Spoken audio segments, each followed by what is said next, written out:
தமிழக மாநில பாஜக தலைவர் அண்ணாமலை வந்து கைது. இன்னொரு பக்கம் பார்த்தோம்னா டிவிகே லீடர் விஜய் அவர்கள் ஒரு அறிக்கையை வந்து விட்டிருக்கிறாரு. இது ரெண்டுமே எதை பற்றி அப்படின்னு பார்த்தோம்னா இந்த டாஸ்மாக் ஊழல் அதை பற்றி தான். இப்போ ரீசெண்டாக ஒரு சர்ச்சையாக போயிட்டுருக்கிற ஒரு விஷயம், ரொம்ப ஒரு ட்ரெண்டிங்காகவும் ஹாட்டாகவும் போயிட்டுருக்கு. டாஸ்மாகில் வந்து பெரிய அளவில் ஊழல் நடந்திருக்கு. இதுக்காக வந்து அமலாக்கத்துறை ஒரு மிகப்பெரிய நடவடிக்கை, அந்த சோதனையிலலாம் பார்த்தோம் அப்படின்னா எவ்வளோ பேர் இதில் இருக்காங்க அப்படிங்கிற மாதிரி சில விஷயம்லாம் வந்திருக்கு. இதுக்கு இன்னும் மேற்கொண்டு ஒரு ஸ்ட்ரிக்டான ஒரு ஆக்ஷன் எடுக்கணும், இந்த ஸ்கேமை வெளியே கொண்டு வரணும் அப்படிங்கிற மாதிரி வந்து இப்போ போயிட்டுருக்கு. பெரிய லெவலில் ஒரு ட்ரெண்டிங்காக தான் இருக்குது இந்த நியூஸ் அப்படிங்கிறது. ஸோ இந்த இடத்துல என்ன ஆச்சு அப்படின்னா, இப்போ ஃபஸ்ட்டு அண்ணாமலை அவர்கள் அவர் ஏன் கைது செய்யப்பட்டார்னா, அவருடைய வீட்டு அந்த காணாத்தூர்லேருந்து அவர் எழும்பூர் நோக்கி அவர் வந்து வந்துக்கிட்டு இருக்கிறாரு. ஸோ இடையில் பார்த்தோம் அப்படின்னா எந்த ஒரு அறிவிப்பும் இல்லாமல் ஒரு மிகப்பெரிய அளவில் பாஜக வந்து ஒரு முற்றுகை ஆர்ப்பாட்டம் வந்து போராட்டம் ஒன்று பண்ண போகிறாங்க இந்த ஊழலை எதிர்த்து அப்படிங்கிற மாதிரி நியூஸ் வந்த உடனே அவரை வந்து உடனே வந்து அரெஸ்ட் பண்ணிட்டாங்க.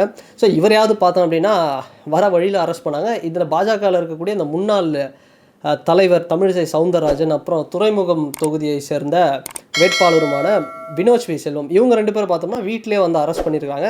ஸோ அந்தளவுக்கு வந்து ஒரு மிகப்பெரிய ஒரு இதுவாக போயிட்டுருக்கு. இப்போ ப்ரெஸ் மீட்டில் வந்து அண்ணாமலை அவர்கிட்ட கேள்வி கேட்டதுக்கு என்ன சொல்கிறாருன்னா, செந்தில் பாலாஜி அவர்களுக்கு வந்து பேசுகிறதுக்கு வந்து தகுதியே கிடையாது, அவர் வந்து பெரிய அளவில் ஸ்கேம் பண்ணவர்.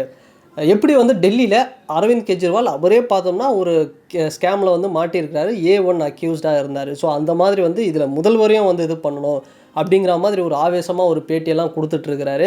ஸோ இன்னொரு பக்கம் பார்த்தோம் அப்படின்னா இந்த ஊழலை வந்து வெளியே கொண்டு வரணும் அப்படிங்கிற மாதிரி பேசிகிட்டு இருக்காங்க. இன்னொரு பக்கம் சவுக்கு சங்கர் மீடியாவில் அவர் பாட்டு வந்து இதாண்டா மவனை போடுறா ரிஷப் பண்ட் மாதிரி சுற்றி அடிச்சிட்டு இருக்கிறாரு. ஸோ இதெல்லாம் போயிட்டுருக்கு.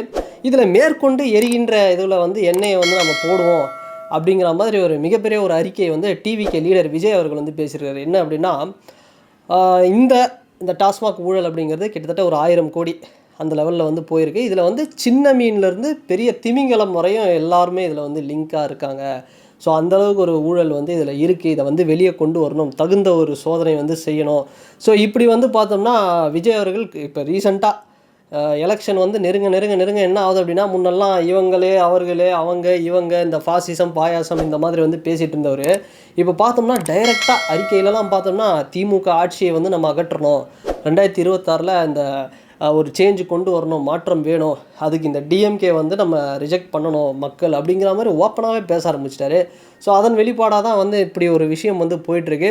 ஸோ அந்த அறிக்கையில் முக்கியமாக பார்த்தோம் அப்படின்னா விஜய் அவர்கள் சொன்னது, இந்த ஒரு இது மாதிரி தான் வந்து சில பெரிய அளவில் வந்து பணம் வர்றதுனால தான் அவங்க என்ன சொல்கிறாங்க, டிஎம்கே இருமாப்புடன் நாங்கள் 200 தொகுதிகளை வெல்வோம் அப்படின்னு சொல்கிறாங்களா. ஸோ அதனால் மக்கள் வந்து டிஎம்கே ரிஜெக்ட் பண்ணோம், ஸோ பெரிய அளவில் ஒரு தோல்வியை தரணும் அப்படிங்கிற மாதிரி ஒரு மாற்றம் வரணும் அப்படிங்கிற மாதிரி இந்த அறிக்கையில் ஓப்பனாகவே சொல்லியிருக்கிறாரு. ஸோ அந்தளவுக்கு வந்து ஒரு ஃபயராக வந்து போயிட்டுருக்கு இந்த டாஸ்மாக் ஊழல் அப்படிங்கிற ஒரு விஷயம். ஸோ இது வந்து இன்னும் எனக்கு தெரிஞ்சு இன்னும் அடுத்தடுத்த நாட்களில் இன்னும் பெரிய லெவலில் போகும் அப்படிங்கிற மாதிரி தான் வந்து போகுது.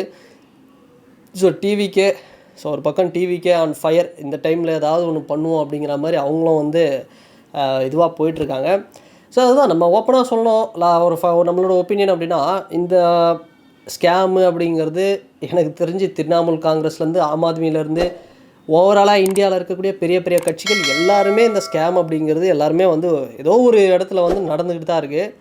ஸோ இதில் வந்து ஒருத்தர் மட்டும்தான் இது அவர்னால தான், ஸோ அதனால் வந்து இந்த ஆட்சி வந்து மாறணும், ஸோ இந்த ஒரு ஸ்கேம்னால் இது வந்து மாறணும் அப்படிங்கிறது எனக்கு தெரிஞ்சு இது எந்த வகையில் வந்து இது ஒரு அக்செப்டபிள் அப்படின்னு வந்து சொல்ல தெரியல. ஏன்னா ஒரு ஸ்கேம் அப்படிங்கிறது இப்போ ஒரு செந்தில் பாலாஜி அவர் வந்து ஒரு ஸ்கேம் பண்ணார், அதுக்கான தண்டனை வந்து அனுபவித்தார், போனார் வந்தார் எல்லாம் ஓகே. இதுக்காக ஒட்டு மொத்தமாக இது எல்லாத்துக்குமே வந்து இந்த பரணிப்பை தான் காரணம் அப்படிங்கிற மாதிரி எல்லாருமே ஒரு கட்சியை வந்து இந்த டார்கெட் பண்ணுறது அப்படிங்கிறது, ஸோ இந்த கேஸ் இன்னும் பெருசாக வந்தால் மட்டும்தான் தெரியும் எந்த அளவுக்கு வந்து இது போகுது அப்படின்னு. ஸோ வெயிட் பண்ணி பார்ப்போம்.